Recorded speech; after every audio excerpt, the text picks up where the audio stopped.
Hi, good morning. Welcome back to my video. ನಾನು ನಿಮ್ಮ ಗೆಳತಿ ಕತಾರ್ ಕನ್ನಡತಿ. ಇಂದು ಮಕ್ಕಳ ದಿನಾಚರಣೆ, happy children's day. November 14 Jawaharlal Nehru ಅವರ ಜನ್ಮದಿನ. ಈ ದಿನವನ್ನು ನಾವು ಮಕ್ಕಳ ದಿನವನ್ನಾಗಿ ಆಚರಿಸ್ತೇವೆ. ನೆಹರೂಜಿ ಅವರಿಗೆ ಮಕ್ಕಳು ಅಂದರೆ ತುಂಬ ಇಷ್ಟ. ಅವರು ಮಕ್ಕಳನ್ನು ರಾಷ್ಟ್ರದ ಭವಿಷ್ಯ ಅಂತ ನಂಬಿದರು. ಅದು ನಿಜಾನೇ ಅಲ್ವಾ? ಇಂದಿನ ಮಕ್ಕಳೇ ನಾಳೆಯ ಪ್ರಜೆಗಳು. ಹಾಗಾಗಿ ನಾವು ಮಕ್ಕಳನ್ನು ಒಳ್ಳೆಯ ಸಂಸ್ಕಾರ, ಅಭ್ಯಾಸ ಮತ್ತು ಒಳ್ಳೆಯ ಗುಣಗಳೊಂದಿಗೆ ಬೆಳೆಸಬೇಕು.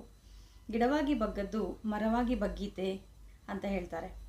ಮಕ್ಕಳು ನಾವೇನು ಹೇಳ್ತೀವೋ ಅದನ್ನು ಮಾಡೋದಕ್ಕಿಂತ ನಾವೇನು ಮಾಡ್ತೀವೋ ಅದನ್ನು ಖಂಡಿತ ಬೇಗ ಕಲಿತಾರೆ.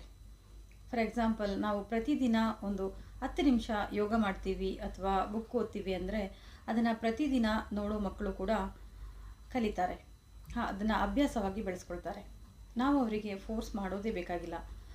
ಯಾಕಂದರೆ ಅವರು ನಮ್ಮನ್ನು ನೋಡಿ ಕಲಿತಾರೆ. ಮಕ್ಕಳು ಏನು ಮಾಡಬೇಕು, ಹೇಗಿರಬೇಕು ಅನ್ನೋದನ್ನು ನಾವು ಹೇಳಿಕೊಡೋದಕ್ಕಿಂತ ನಾವು ಮಾಡಿ ತೋರಿಸ್ಕೊಡ್ಬೇಕು. ಆಗ ಅವರು ಮುಂದೆ ಒಳ್ಳೆಯ ಪ್ರಜೆಗಳಾಗ್ತಾರೆ. ಮಕ್ಕಳಿಗೆ ಶಿಕ್ಷಣ, ಆಟ, ಪ್ರೀತಿ ಮತ್ತು ಸುರಕ್ಷತೆ ಸಿಗಬೇಕು. ನಾವು ಮಕ್ಕಳಿಗೆ ಆತ್ಮವಿಶ್ವಾಸ, ಸಾನ್ನಿಧ್ಯ ಮತ್ತು ಉತ್ತಮ ಮೌಲ್ಯಗಳನ್ನು ನೀಡಬೇಕು.